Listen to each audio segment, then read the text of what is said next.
नमस्ते सभी को। मैं मनीषा यादव आप सबका हिंदी अक्षरांजलि में स्वागत करती हूँ। हम स्वामी दयानंद सरस्वती विश्वविद्यालय अजमेर के पाठ्यक्रम के तहत अनिवार्य हिंदी में या सामान्य हिंदी में लगाई गई जो रचनाएं हैं उनके बारे में पढ़ रहे हैं।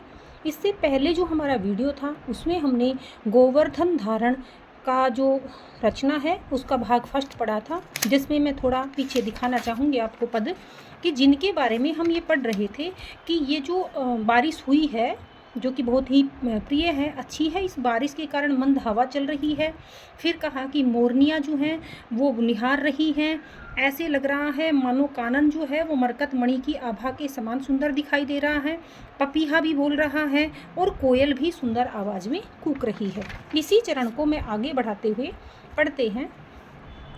सै रव पावस भूप पावस जो सलिल में कहते बहु भेक थे, विपुल झिंगुर तो थल में उसे धुन लगा करते नितगान थे।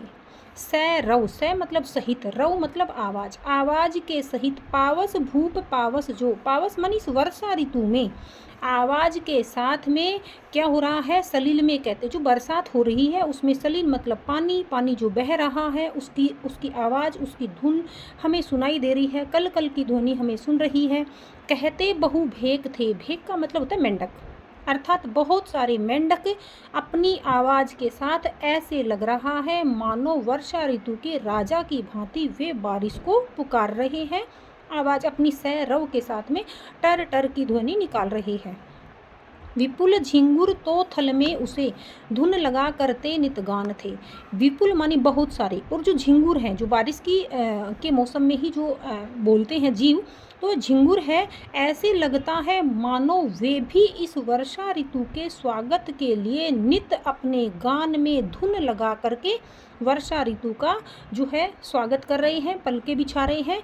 उनके आने पर वो भी प्रसन्न है, अर्थात वर्षा ऋतु के आने पर हमने पीछे पढ़ा था पपीहा खुश है, मोर खुश है, कोयल खुश है, ठीक उसी प्रकार यहाँ पर मेंढक भी अपनी आवाज़ में उनका स्वागत कर रहे हैं, झिंगुर भी स्वागत करते से दिखाई देते हैं। आगे देखो, सुखद पावस के प्रति सर्व की प्रकट सी करती अति प्रीति थी, वसुमती अनुराग स्वरूपिणी विलसती बहुवीर बहुटिया। सुखद पावस, यह जो वर्षा ऋतु है यह सुख देने वाला है, क्योंकि वर्षा ऋतु का आगमन भीषण जब गर्मी होती है उसमें जब पृथ्वी जब तपती है खूब, 9 तपा जो दिन माने जाते हैं उसमें पृथ्वी के तपने के उपरांत बारिश का आना, उससे तपती हुई जो धरती है उसको भी थोड़ा सुख की अनुभूति होती है। गर्मी से त्रस्त निवासियों को या जो भूमि पर रहने वाले जो निवासी हैं इन सबको भी क्या होती है, सुख की अनुभूति होती है। इसलिए कह रहे हैं यह वर्षा ऋतु सुखद है, सुख देने वाली है, के प्रति सर्व की प्रकट सी, ये एक को नहीं सभी को क्या दे रही है, यह सुख की अनुभूति दे रही है। करती अति प्रीति थी, और ऐसे लगता है मानो यह वर्षा ऋतु सभी से प्रीति मतलब प्रेम कर रही है। क्यों? क्योंकि इस समय में वातावरण भीषण गर्मी के कारण जो है और वह काफ़ी तप्त रहती है पृथ्वी, और यहाँ के निवासी भी उससे बेहाल रहते हैं। तो कह रहे हैं कि मानो इस पृथ्वी को और पृथ्वी के निवासियों को सुख, सबके प्रति प्रेम जताते हुए वर्षा ऋतु सुख देने के लिए आती है। वसुमती अनुराग स्वरूपिणी विलसती बहुवीर बहुटिया, बहुटिया का मतलब होता है बहुत सारी जो है, हम ये कहें कि जड़ी बूटियाँ, बहुत सारी या बहुवीर बहुटियाँ, और एक ये हम ये कह सकते हैं जैसे बारिश जब होती है तो बारिश की ऋतु में बहुत सारे कीड़े मकोड़े पतंगे निकलते हैं, तो बहुत सारे जो बारिश के कीट हैं वो खूब निकल रहे हैं। ऐसे लगता है मानो वसुमती अर्थात पृथ्वी के प्रति अनुराग दिखा रही है। कौन? यह आकाश पृथ्वी या भूमि के प्रति जो अनुराग दिखाता है, जो प्रेम दिखाता है, तो बारिश की बूंदों के साथ में वह पृथ्वी पर अपने प्रेम को बूंदों के माध्यम से मिलान करता है। तो कह रहे हैं लगता है मानो पृथ्वी के इस अनुराग के स्वरूप ही यह जो है जो प्रेम जो आकाश ने या इंद्रदेव ने जो बारिश के माध्यम से धरती को दिया है, तो धरती ने अपने भीतर से बहुत प्रकार की बारिश की जो बहुटियाँ थी, जो कीट थे, वो सभी बाहर निकल करके उड़ने लगे, जिनको अब तक वो प्रेम की भांति अपने में छुपाई हुई थी। परम म्लान हुई बहुवेली को निरख के फलिता अति पुष्पिता, सकल के उर्मे रम सी गई सुखद शासन की उपकारिता। परम म्लान, म्लान का मतलब होता है मुरझाई हुई, बहुवेली को, जो भीषण गर्मी पड़ी तो जो जितनी भी वेलियाँ थी, बेली थी, जितने भी बूटियाँ थी, वो सभी क्या हो गई थी, मुरझा गई थी। ऐसे लगता है मानो मुरझाई हुई उन बहुत सारी बेलों को निरख के फलिता अति पुष्पिता, उनको जैसे ही बारिश की बूंदें पड़ी तो उन सब मुरझाई हुई बेलों के ऊपर फल और फूल दिखाई देने लगे। फलिता अति पुष्पिता, वह फूलों से लद गई हैं। कौन? वो जो बेलियां हैं, वे निरख के मतलब देख करके। सकल के उर में रमसी गई, और सभी के, सकल मतलब सभी के, समस्त के, उर में हृदय में वे सभी रम गई हैं। सुखद शासन की उपकारिता, उपकारिता का मतलब कृतज्ञता। ऐसे लगता है मानो पृथ्वी के ऊपर ये जो बारिश की बूंदें हैं उनके प्रति कृतज्ञता दिखाने के लिए, एहसान दिखाने के लिए वे सभी इस सुखद शासन की नींव के रूप में प्रस्तुत हो गई हैं।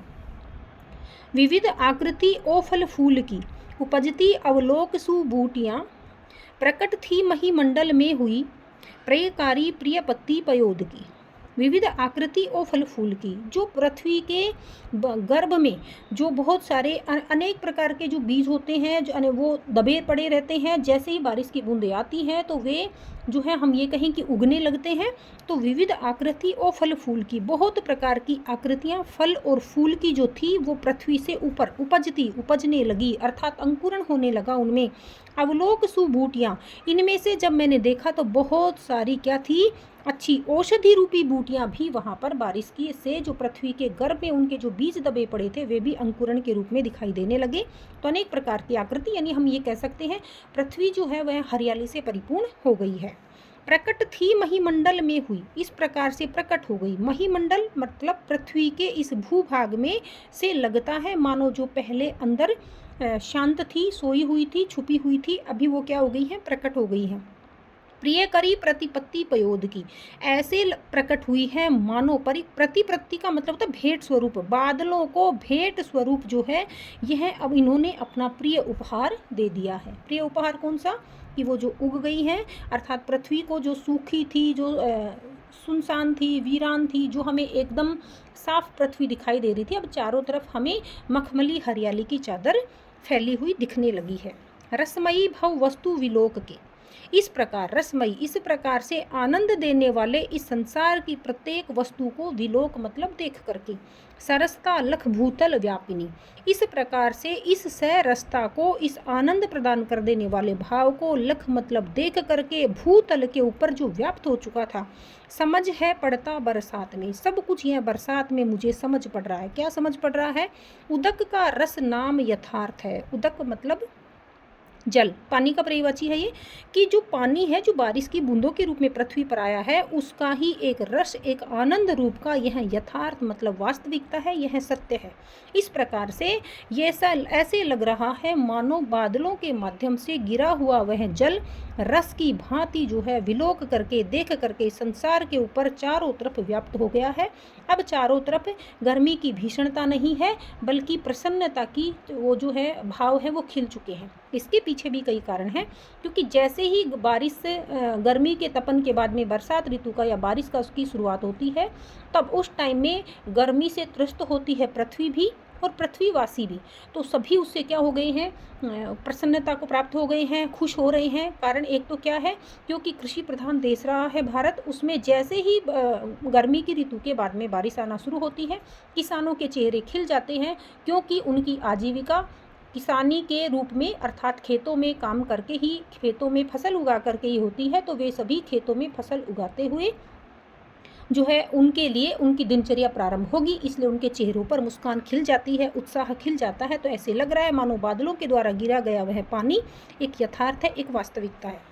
मृतक प्राय हुई तृणराजी भी, मृतक प्राय, तृण, तृण मतलब तिनके, वे तिनके जो धूप के कारण सूख गए थे, घास के तिनके जो धूप के कारण जो सूख गए थे, मृतक के समान हो गए थे, मर गए थे, अर्थात सलिल से फिर जीवित हो उठी। जैसे ही बारिश का वह की वो बूंदे गिरी, बारिश होने लगी, उस पानी से लगता है मानो वे सूखे हुए तिनके भी जो मृतक के समान थे वो क्या हो गए हैं, पुनर्जीवित हो गए हैं। फिर सुजीवन जीवन को मिला, फिर दोबारा से सुजीवन अच्छा जीवन मिल गया। किसको? जीवन को। यहाँ पर जीवन पानी को भी कहा गया है, यहाँ पर जीवन सुखप्रद देने वाली या गर्मी से बेहाल जनता को जो आराम मिला है उसके लिए भी कहा गया है। और किसान जो कि खेती पर निर्भर है उनके लिए भी यह नया जीवन है। क्यों है? क्योंकि बारिश के उपरांत में उनका खेतों में या अगली जो फसल है वह उत्पादन प्रारंभ होगा, इसलिए सुजीवन जीवन को मिल गया है।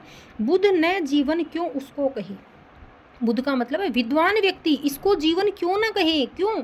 सभी मृत प्राय जो थे, गर्मी से बेहाल थे, अगली फसल का इंतजार कर रहे थे किसान, तो लगता है इस बारिश की बूंदों के कारण सभी को क्या प्राप्त हो गया है? जीवन प्राप्त हो गया है।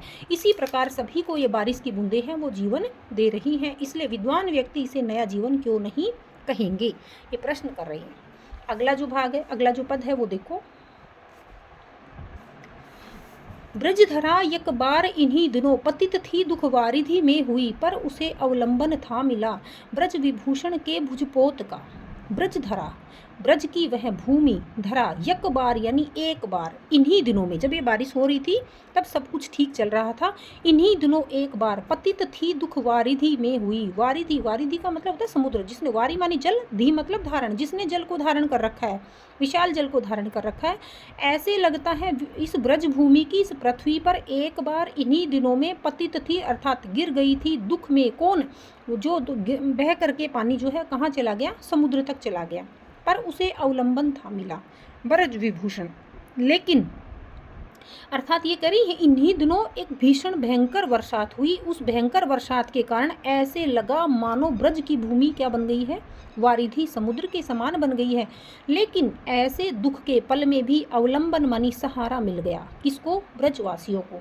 ब्रज विभूषण, ब्रज विभूषण कहा गया यहाँ पर भगवान श्री कृष्ण को। के भुजपोत, भुजपोत का मतलब पोत मानी जहाज, यानी भुजाओं रूपी जहाज का सहारा ऐसे समय में उनको भगवान श्री कृष्ण का मिला। क्या कह रहे हैं आगे?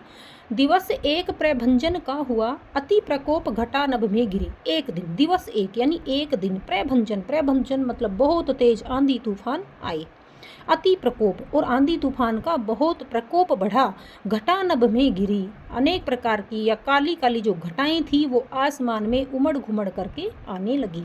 बहु भयावह गाढ़ मसी समा, बहु भयावह बहुत भयानक स्थिति पैदा होने लगी, यानी ऐसा वातावरण बन गया है, क्रिएट हो गया है कि लगता है वो भयानक स्थिति दिखाई देने लगी। गाढ़ मसी, मसी का मतलब था शाही, समा मतलब समान, शाही के समान, जैसे शाही काली और गहरा नीले रंग में होती है, कालीमा युक्त होती है, ठीक उसी प्रकार आसमान में चारों तरफ गाढ़ी स्याही के भांति बादल फैल गए और एक भयानक स्थिति का हम ये कहें कि वातावरण है वो बन गया है। सकल लोक प्रकंपित कारिणी, ऐसे समय में सकल लोक, सभी इस पृथ्वीवासी, लोक मतलब संसार, संसार के सभी वासी प्रकंपित मतलब भयभीत होने लगे, अर्थात डर का कारण बनने लगा। अभी तक जो भाव था उन पदों में ये था कि जो बारिश की जो ऋतु थी सबके चेहरे पर प्रसन्नता लाई, खुशी लेकर के आई, सभी प्रसन्न थे। लेकिन एक दिन अचानक आंधी तूफान इतने तेज आए, इतनी अधिक डरावनी जो सा पूरे आसमान में उमड़ घुमड़ करके शाही के समान घटाएं आई, तो समस्त ब्रजवासी क्या हो गए? भयभीत हो गए। आगे देखो, ऐसनी पात समान दिगंत में तब सहा, तब महारव था बहुर व्यापता। असनीपात, असनीपात का मतलब होता है पत्थर के समान, दिगंत मतलब दिशाओं में, चारों तरफ दिशाओं में पत्थर की भांति गड़गड़ाहट की तरह आवाज़ सुनाई देने लगी। तब महारव, महारव मतलब भीषण आवाज़, किसकी? बादलों के कड़कने की, बिजली के कड़कने की, बादलों के गरजने की। बहुर व्याप्ता, चारों तरफ बहुत अधिक व्याप्त हो गया कि ये क्या? ये महान जो है, यह रव, यह आवाज़, यह नाद। कर विदारण वायु प्रवाह का, कर विदारण, इस प्रकार से करके विदारण, विदारण का मतलब होता है हृदय को भयभीत कर देने वाला, हृदय में एक रूप से डर पैदा करने वाला, इस वायु के प्रवाह, ऐसी तेज भीषण हवाएं भी चलने लगी। ऐसा वातावरण जिसमें दिन में भी स्याही के समान अंधेरा छा गया हो, जिसमें बहुत अधिक चारों दिशाओं से, सभी दिशाओं से पत्थर की भांति एक डरावनी आवाज़ पैदा करने वाली गरजना सुनाई दे रही है, बिजली के कड़कने की आवाज़ सुनाई दे रही है। ऐसे समय में ही तेज जब हवा चलने लगी तो हृदय को में एक दुख, एक भाव, एक भयानक स्थिति पैदा करने वाला वातावरण बना। दमकती नभ में जब दामिनी, दामिनी मानी बिजली, जब नभ में मतलब आसमान में जैसे ही दमकती मतलब चमकती, क्या बिजली कड़क के साथ में जब चमकती, तब सभी दिशाओं में ऐसे लगता मानो जो है कहीं पर ऐसा निपात हो रहा हो, भयानक स्थिति। सभी लोग अपने अंतर मन में भय से भयभीत हो गए, अर्थात उन सब के मन में भय व्याप्त हो गया है। मथित चालित ताड़ित हो महा, अति प्रचंड प्रभंजन वेग से जलद थे दल के दल आ रहे, घुमड़ते घिरते ब्रज घेरते। आगे कहते हैं मथित चालित ताड़ित हो महा। अभी यह जो बिजली जो थी, यह जिस प्रकार से चमकते हुए चल रही थी, ऐसे मतलब आसमान में ऐसे लग रहा है जैसे यहाँ से चमकना सूर्य काफ़ी लंबी दूर में आसमान में दिखाई दे रही है, तो वह लोगों के मन को मथ रही है। अति प्रचंड, प्रचंड है वो, बहुत अधिक भय उत्पन्न करने वाली है। प्रभंजन वेग से जो आंधी तूफान का जो वेग था, इस वेग के कारण चारों तरफ प्रचंड हवाएं चलने लगी और उनके बीच में अचानक कड़क करके भयावन वह आवाज के साथ में बिजली भी चल रही है, मथ रही है लोगों के मन को। जलद थे, जलद मतलब जल मानी पानी, द मतलब देना, जो जल को देते हैं। जैसे पानी के पर्यायवाची के साथ द शब्द का प्रयोग होता है, जैसे जल है, जल के साथ में आप द को जोड़ोगे तो द का अर्थ होता है देना, और जहाँ पर भी आप देना जोड़ोगे तो ये बादल का पर्यायवाची बनता है। जैसे आप जल के साथ में जय शब्द को जोड़ोगे तो जय का अर्थ होता है जन्म लेना, और जैसे ही जन्म लेना जय शब्द जोड़ोगे तो वे सभी शब्द किसके पर्यायवाची बनेंगे? कमल के। जैसे ही जल के साथ में आप धी शब्द जोड़ोगे तो धी का अर्थ होता है धारण करना, और ये सभी किसके पर्यायवाची बनते हैं? समुद्र के पर्यायवाची बनते हैं। यानी जल के पर्यायवाची के साथ में यदि आप द जोड़ते हो तो बादल का पर्यायवाची बनता है, जय जोड़ोगे तो कमल का पर्यायवाची बनेगा, धी जोड़ोगे तो समुद्र का पर्यायवाची बनेगा। तो कह रहे हैं दल के दल, अर्थात कहीं पर भी आसमान में कहीं पर भी बादलों का और छोर दिखाई नहीं दे रहा, पूरे समूह के साथ लग रहा है जैसे पूरे दल के दल गुट बनाकर, समूह बनाकर के बादल आसमान में छाने लगे। घुमड़ते घिरते ब्रज घेरते, इस प्रकार से घुमड़ते हुए चारों तरफ से घेरते हुए किधर पहुंच गए हैं? लग रहा है जैसे सभी बादलों के उन दलों ने ब्रज की भूमि को घेर लिया हो। आगे क्या कहते हैं कवि? तरल तोयधि तुंग तरंग थे, निविड़ नीरद थे गिर घूमते, प्रबल हो जिनकी बढ़ती रही ऐसितता घनता रवकारिता। तरल तोयधि, वो फिर से पानी का पर्यायवाची धी शब्द आ रहा है। अभी बताया आपको कि जहां पर धी शब्द जुड़ता है सागर का पर्यायवाची होता है। तरल तोयधि तुंग तरंग थे, तुंग मानी ऊंचे ऊंचे, तरंग मतलब लहरें। ऐसे लग रहा था पूरे ब्रज की भूमि में इतना पानी इकट्ठा हो गया है, लग रहा था मानो वह द्रव अवस्था में जो जल है ऊंची ऊंची लहरों के साथ में समुद्र का रूप धारण कर चुका था। निविड़ नीरद थे घिर घूमते, निविड़ सुनसान स्थिति में चारों तरफ एकदम सूनापन दिखाई दे रहा है। नीरद वही पानी का पर्यायवाची के साथ में द अर्थात बादल का पर्यायवाची। चारों तरफ उस सुनसान अवस्था में बादल जो है चारों तरफ घूमते हुए दिखाई दे रहे हैं, हर कुछ सूनापन दिखाई दे रहा है। प्रबल हो जिनकी बढ़ती रही असितता, प्रबल हो अर्थात बल के साथ में सभी की यह जो भाव है, भयानक भाव, डर भाव, एक अनिष्ट की आशंका सभी के हृदय में भर चुकी है। असितता घनता रवकारिता, असितता का मतलब होता है सित मानी श्वेत, ऐसित मतलब जो श्वेत नहीं है अर्थात काली माँ से युक्त है। घनता का मतलब होता है अधिकता, काली माँ से युक्त उमड़ घुमड़ करके घने काले बादल। रवकारिता, रव मतलब शोर जो है, कारिता मन करने वाले, शोर करते हुए उमड़ते घुमड़ते आसमान में जो है इस प्रकार से फैलने लगे और बारिश करने लगे। उपजती उस काल प्रतीति थी, उपजती उस समय उपज रही थी, उत्पन्न हो रही थी उस काल उस समय, प्रतीति मतलब आशंका। ब्रजवासियों के मन में एक हम ये कह सकते हैं अदृश्य डर जो था वो बैठ चुका था इस हालात को देखकर, क्योंकि अभी चारों तरफ ब्रज की भूमि समुद्र के रूप में दिखाई देने लग गई थी, जिसमें लहरें उठ रही थी, पानी का जल स्तर काफ़ी जो हम ये कह सकते हैं कि बढ़ता जा रहा था। इस कारण से सभी ब्रजवासी भयभीत होने लगे। प्रलय के घन आब्रज में घिरे, इस प्रकार से प्रलय लाने वाले, सब कुछ नष्ट कर देने वाले जो बादल थे वो आकर के ब्रज की भूमि में घिर गए। गगन मंडल में अथवा जमे, या फिर ऐसे लगता है मानो वे आसमान के इस मंडल में आकर के जम गए हों।